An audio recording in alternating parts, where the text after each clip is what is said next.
Bonjour chers amis, et comme j'ai l'habitude chronique de le dire, également chers ennemis, bienvenue dans quelle semaine, drôle de semaine, bon. Il s'est passé beaucoup de choses et peu de choses en quelque sorte, beaucoup de choses subliminales. Voilà, il faut avoir l'oreille attentive et l'œil un peu mystique pour comprendre ce qui se passe en ce moment. D'abord, la première surprise, ce fut de découvrir la fameuse affiche consacrée aux Jeux Olympiques.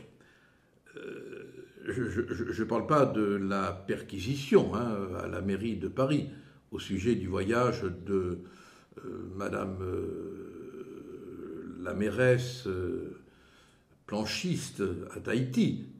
Non, ça a été un événement secondaire, concomitant. Non, je parle de l'affiche officielle des Jeux Olympiques. Elle a provoqué une polémique parce que le dessinateur Ugo Gattoni, dont le nom est maintenant connu, a cru bon, sur le dôme des Invalides, d'enlever la croix qui s'y trouvait depuis Louis XIV, rien que cela. Alors bien évidemment, cela a provoqué une émotion parce qu'on a été tous très étonnés. Il paraît que ce ne sont que des gens de droite et d'extrême droite qui se seraient étonnés de la disparition de la croix du dôme des Invalides. Mais il y a quand même de quoi s'étonner. Alors le dessin, est particulier.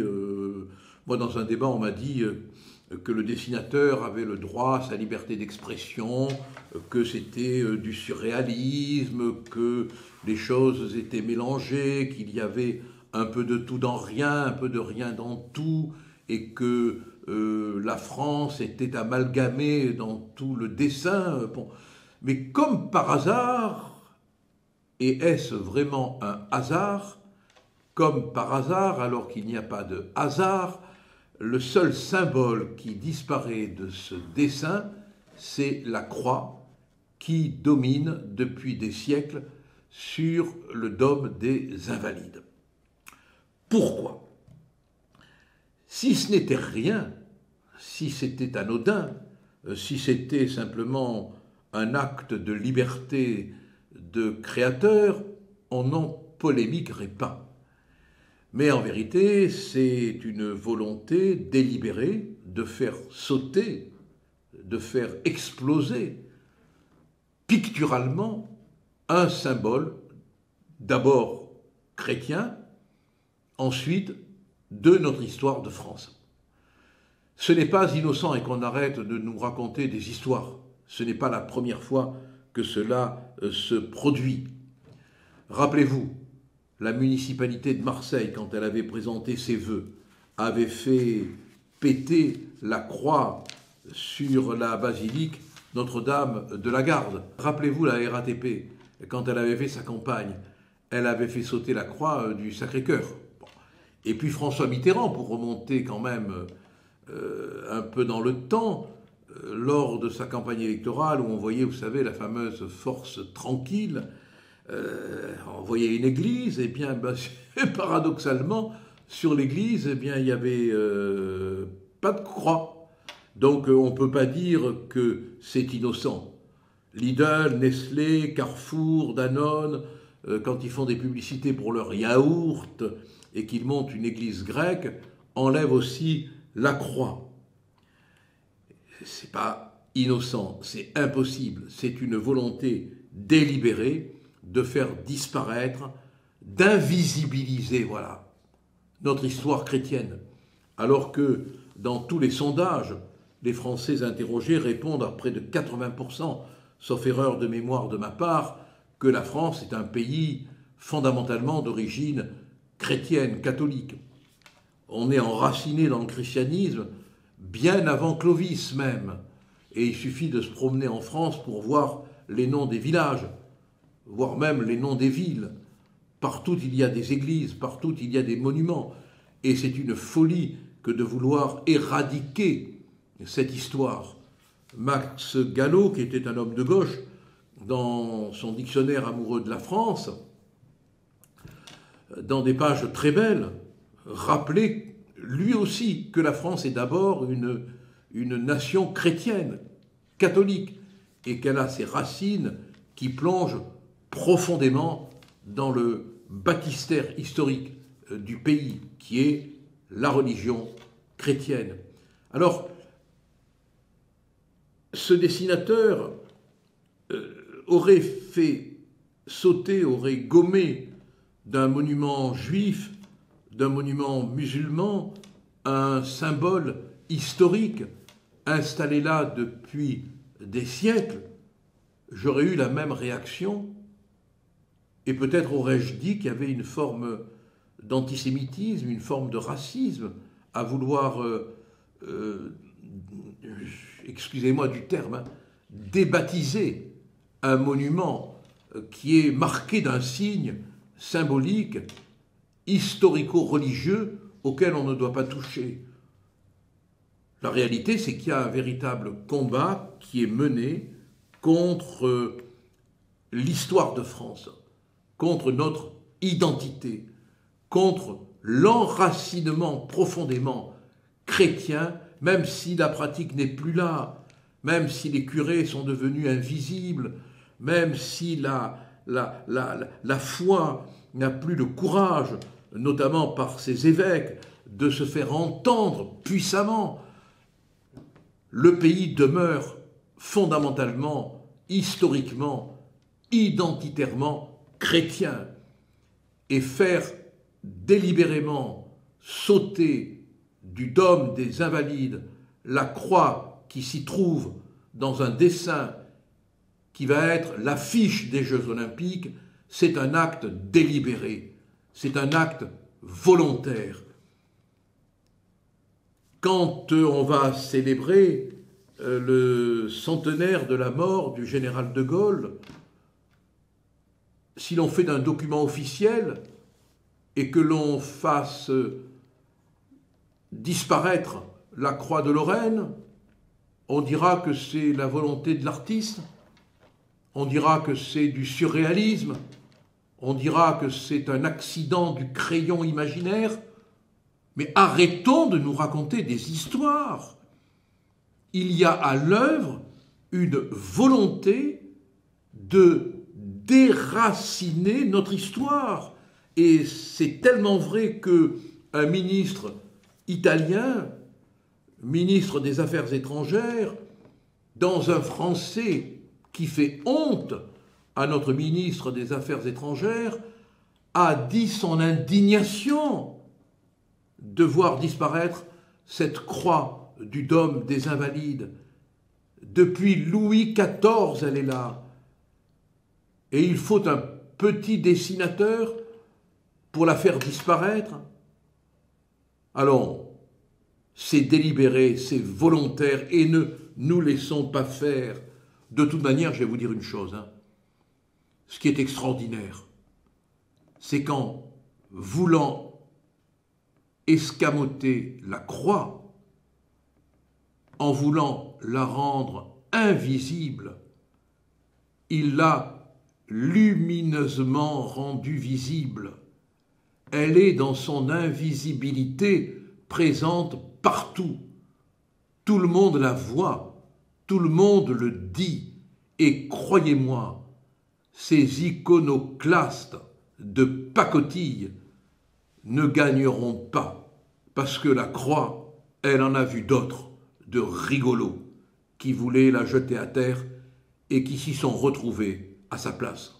Ah, c'est sûr que la France insoumise ne s'est pas indignée de l'absence de croix sur le dôme des Invalides. En revanche, elle s'est félicitée de quelque chose d'absolument inutile, l'inscription dans la Constitution du droit à l'avortement.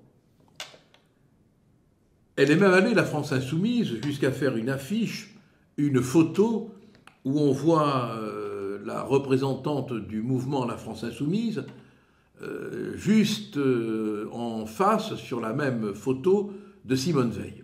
Non mais il faut oser, à tel point que le fils de Simone Veil a dit toute son indignation. Mais vous savez, il recule absolument devant rien. Qu'est-ce que vous en avez pensé, vous, de l'inscription du droit à l'avortement, qui devrait entre nous être qualifié de possibilité et non pas de droit? Il n'est pas question, bien sûr, de revenir sur ce droit. Personne ne le veut, personne ne le dit, personne ne le souhaite. Trop de drames ont été attachés à l'avortement pour qu'on ose revenir sur cette loi, même si on peut comprendre la réticence de certaines personnes, de certaines religions. Il n'y a pas que les catholiques, il y a les juifs aussi, il y a les musulmans, avec des différences dans les périodes, qui considèrent que ce n'est pas une bonne chose. Ce qui est grave, c'est de banaliser l'avortement, voilà. Mais est-ce qu'on avait besoin d'inscrire cette loi respectée depuis 50 ans, à laquelle personne ne veut toucher? Certainement pas. Ça gadgetise la Constitution, ça en fait une espèce de fourre-tout. La réalité, c'est que Macron, qui n'a pas d'histoire, qui est un homme politique dénudé d'histoire, incapable de recevoir l'impression de l'histoire, comme s'il y avait un refus magnétique de l'histoire d'aller s'imprimer sur lui. Il est banal, malgré ses excentricités, malgré ses provocations, malgré ce qu'on peut appeler par moments ses folies, il est banal, d'une banalité répulsive pour l'histoire. Il est inadapté à la marque historique. Vous me direz, Hollande et Sarkozy, pas plus que lui. Mais chez Macron, il y a quelque chose de plus, c'est que l'histoire ne veut pas de lui. On parlera de Hollande pour en rire, on parlera de Sarkozy pour commenter ses aventures, sa vie judiciaire, ses difficultés, mais on parlera de Macron comme d'un personnage anti-historique. Et il est à la recherche de greffons. Il veut des greffes historiques de tous les côtés. Greffe au Panthéon, greffe par l'inscription dans la Constitution, scellement de la Constitution à grand spectacle. Mais ça ne marche pas, ça ne prend pas, ça ne marque pas. Parce qu'on ne peut pas faire avec l'histoire comme on fait avec l'actualité. L'histoire, ce n'est pas de l'actualité. L'histoire, ce n'est pas du fait divers. L'histoire exige une dimension que n'a pas Macron. Et il pourra faire entrer qui il voudra au Panthéon. Lui n'y entrera pas.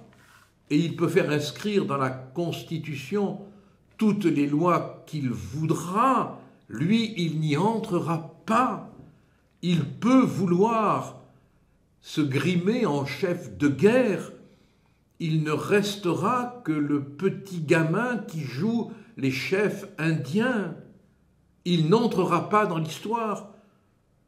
Ah, qu'il nous amène au malheur, ça, c'est possible. Alors là, il entrera dans l'histoire pour ce motif catastrophique. Que penser de cette volonté qu'il a maintenant de vouloir à tout prix que l'on aille à l'affrontement au sol? Personne n'est d'accord avec lui. Les Américains ne sont pas d'accord, l'Allemagne n'est pas d'accord, Zelensky même n'est pas d'accord puisqu'il demande des armes et non pas des troupes. Alors pourquoi cette déclaration, relayée du reste par sa complice, Ursula von der Leyen? Qu'est-ce que ça cache? Quels sont leurs intérêts? On peut se dire aussi que c'est une volonté de se donner de l'importance. Vous savez, l'ego pathologique, dans l'histoire, il occupe une place considérable. On peut remonter à Suétone et à l'histoire des 12 Césars, la lire ou la relire, pour voir à quel point l'ego pathologique, ne parlons pas de l'ego, tout le monde l'a, mais l'ego pathologique peut amener à des comportements complètement délirants. Et alors pendant que Macron veut faire la guerre au sol, alors que paraît-il, on pourrait tenir simplement que 24 heures, d'après le général Cousteau, en cas d'affrontement, bon, il est clair qu'on n'a pas les moyens. Bon. Mais pendant que Macron montre ses muscles imaginaires, accachants, en France, là, sur le territoire, 200 lycéens, entre guillemets, parce qu'on ne sait pas qui se cache sous les cagoules, 200 individus cagoulés ont voulu prendre d'assaut le lycée pour des motifs compliqués qu'on n'ose pas dire, à dire vrai, qu'on n'ose pas dire. Mais ce qui est grave, c'est qu'on sait maintenant que la police a reçu ordre de ne pas intervenir. Alors on intervient contre les agriculteurs, bien sûr. Quand des agriculteurs vont se recueillir en mémoire de tous les paysans qui se sont suicidés, on les interpelle, on les place en garde à vue. Mais quand on a 200 individus cagoulés qui cassent, qui sèment le désordre, l'ordre donné, c'est de ne pas intervenir. Et en même temps, on a un rapport sénatorial qui nous dit que l'école de la République est en danger. Mais c'est la France qui est en danger. Elle est en danger de tout, en danger de santé, en danger de sécurité, en danger de liberté d'information. Regardez ce qui se passe au sujet de CNews. Maintenant, c'est Philippe de Villiers, dont la parole va être comptabilisée, qui donc va être réduit au silence, parce que la parole fait peur, et oui, la parole fait peur quand elle porte. Et ça, c'est le propre des régimes totalitaires, que d'avoir peur de la parole. La France est en danger dans tous les domaines, et rien ne se fait, rien ne bouge. Et Ursula von der Leyen vient d'être de nouveau investie pour être candidate à la présidence de la Commission. On ne sait pas trop quel jeu les Républicains ont pu jouer, mais il semblerait que Bellamy n'ait pas envie d'être l'ami, cette fois-ci, d'Ursula von der Leyen, et c'est bien, et c'est une bonne chose, parce que cette femme, en lien avec Macron, est une perdition pour l'idée qu'on se fait de l'Europe. Tout va mal, tout est grave, c'est la raison pour laquelle il faut plus que jamais essayer d'être solidaire, d'être unis, oui, moi je prêche pour l'unité. On ne peut pas se disperser, c'est pas possible, le combat est trop grave. C'est un combat de fin de civilisation que nous vivons, et personne ne s'en rend compte. Moi je vois des amis, je déjeune avec eux, on discute, et à la fin de la réunion et à la fin du repas, on arrive à cette conclusion, allez, au revoir et à demain, et on n'a rien fait, parce qu'on n'a pas les moyens de se réunir dans le même combat. C'est pour ça que toute force est utile. Et merci d'être de plus en plus nombreux à nous rejoindre en cliquant sur la petite cloche pour éviter que sonne le tocsin. Parce que plus on est nombreux, plus notre voix se fait entendre. Et plus notre voix se fait entendre, plus ils nous craignent. À la semaine prochaine, mais attendez, avant de vous quitter, je voudrais quand même vous montrer la fameuse croix de Camargue. Elle n'est pas sur le dôme des Invalides, mais elle est dans le cœur de tous les Camarguais. C'est le baron Folco de Baroncelli qui en avait eu l'idée. Elle représente la foi, l'espérance, la charité.